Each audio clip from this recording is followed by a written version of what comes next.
Today, I'm going to tell you about 3 episodes of the Junji Ito Collection anime. Give me a like if you want to see the rest of the episodes. Tsuchi's convenient curse. Tsuchi uses Akatashiro to torture his classmate Uya, sticking pins into its stomach so that Uya collapses with stomach pain and is taken to hospital. Others in the class gossip about it while Tsuchi giggles to himself about how powerful he is. He also thinks that 2 girls are admiring him when in reality they think he is a loser. He then uses his powers to make 2 other boys have a fight and attack each other. However, Tsuchi tells the reader that he's really a kind person and proves it by rescuing a toad to keep as his pet. At home, Tsuchi boasts to his family about his power and argues with his brother Kuchi, also using the toad to scare their sister Sayuri. Getting the idea of animal hibernation from the toad, he buries Akatashiro in some parkland to represent another classmate, who goes missing and is found buried in the ground. The owner of the parkland becomes annoyed at Tsuchi damaging his trees with nails and vows to catch the culprit. Tsuchi continues to torment his siblings and classmates with various methods, but comes unstuck when he lures a classmate to the parkland in order to scare him with a giant spider costume. Tsuchi climbs a tree in his costume and gets stuck in a trap that the tree's owner set for him. Just as the man is about to attack Tsuchi with an axe, Kuchi appears. The man is forced to let the boys go when Kuchi points out that setting traps is illegal. Kuchi drags Tsuchi home, where Tsuchi is upset that his toad has died. It's suffocated because Tsuchi shut it in a box without any air.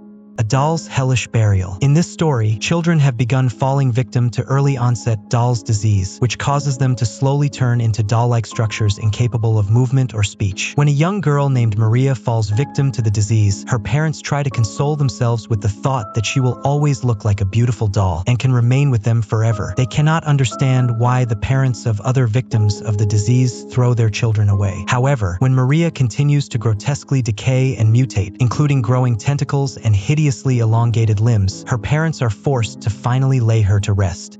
Fashion model. Iwasaki, a scriptwriter, has a premonition that something bad is about to happen. He browses through a magazine and is shocked by the horrifying appearance of one of the models featured. He begins to have nightmares about her and is haunted by the image of her face, which becomes more and more monstrous each time. On the advice of a friend, he tries to get a copy of the magazine and see if she's really as bad as he imagined, but the magazine has already been replaced with the newest issue. Iwasaki and his friends are working on a new indie film and decide to audition for the female lead, as they can't find a high school girl attractive enough. As they start to go through the casting pictures, Iwasaki begins to have a sense of dread again. Sure enough, the last picture is of the woman he saw in the magazine. Even though she looks like a monster, the others decide to hire her for another role because as a professional model she will raise the profile of their movie. The film crew meets Tamie Mori, a beautiful girl they have chosen to play the lead, and the model, who introduces herself as Miss Fuchi. In person, she is a hulking giant and her face is even more horrifying. She becomes quite taken with Iwasaki when the director jokingly says that Iwasaki is a big fan of hers. Everybody drives out to a mountain for shooting. In the car, the crew becomes wary of Fuchi when she starts to laugh, revealing her razor-sharp fangs. She obsessively stares at Iwasaki during the shoot and follows him when he goes to wash his face in the river. He tries to convince the crew to abandon filming and leave her there, but they are worried she will follow them and be angry. Fuchi appears and demands to know why they have spent the whole time ignoring her while filming Tamie. After a brief discussion among themselves, the crew decides to just shoot all of Fuchi's scenes in one go so they can get rid of her. Miyake, another crew member, runs screaming that he has just witnessed Fuchi kill and eat Tamie. The others, except Iwasaki, don't believe him until they arrive at the place he led them to and find bloodstains everywhere. A bloodstained Fuchi appears from behind a fallen tree, having eaten Tamie, and declares herself the lead actress of the movie. The 4 men run, and Fuchi catches and mauls Miyake to death, while everyone else runs from her. However, Iwasaki isn't fast enough, and Fuchi catches him. She is happy that she can finally be alone with him.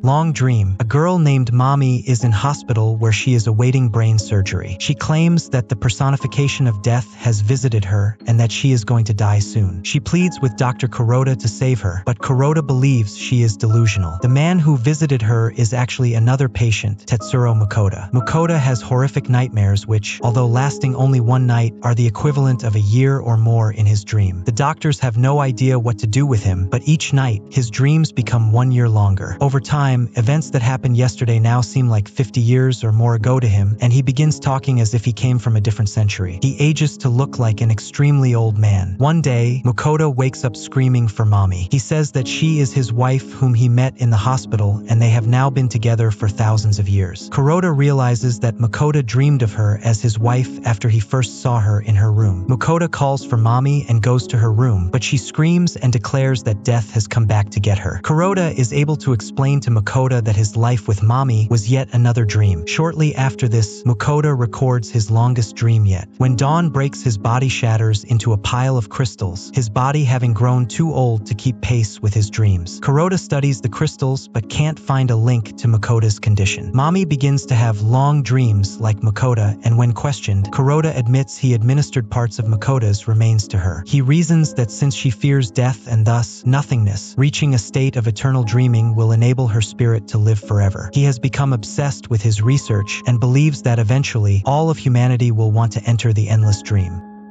The Intersection's pretty boy, the main protagonist. Ryusuke is a 16-year-old boy who has moved back to Nanshishire after 10 years due to his father's job. When he was 6 years old, he upset a woman who was playing intersection fortune-telling, which caused her to commit suicide. Ryusuke feels horribly guilty about the incident and becomes uneasy when faced with the topic of the game. He has a crush on his friend Midori, but is afraid to tell her that he feels he was responsible for the death of her aunt. After Reisher Tanaka commits suicide, Ryusuke becomes determined to hunt down the intersection Bishounen and help people playing the game. Eventually, he gains the nickname Dead Man due to his increasingly sickly appearance and for being responsible for Reishi's suicide. His friend Teshima also spreads the rumor that Ryusuke is the intersection Bishounen, which causes him to be the target of obsession by nearly every girl in school. Eventually, Ryusuke admits to Midori that he was responsible for her aunt's death, but his admission causes Midori to meet the intersection Bishounen, who compels her to emotionally and physically torture him before committing suicide.